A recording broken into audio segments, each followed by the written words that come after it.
बच्चों, आज हम हयातीन के साइंसी नाम को याद करने का आसान तरीके के बारे में पढ़ेंगे। सबसे पहले आपको हयातीन के नाम तरतीबवार याद करना होगा। जैसे B1, B2, B3, B6, B12, B9, B5, B7, C, A, D, E, K। और इसके साइंसी नाम याद करने के लिए सबसे पहले आपको ये जुमला याद करना होगा।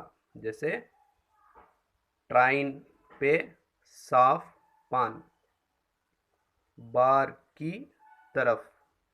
यहाँ पर जो हुर्फ सिया रंग में है उसको आप छोड़ देना होगा, और जो हुर्फ गुलाबी रंग में है उस पर आप गौर करना होगा।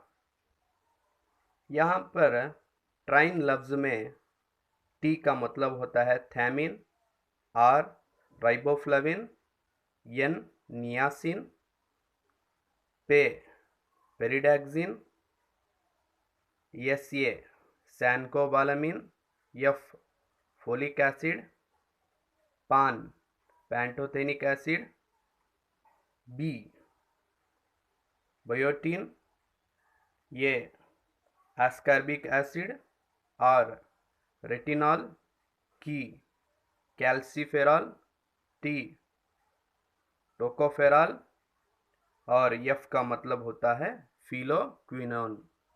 इस तरह से आपको याद करना होगा।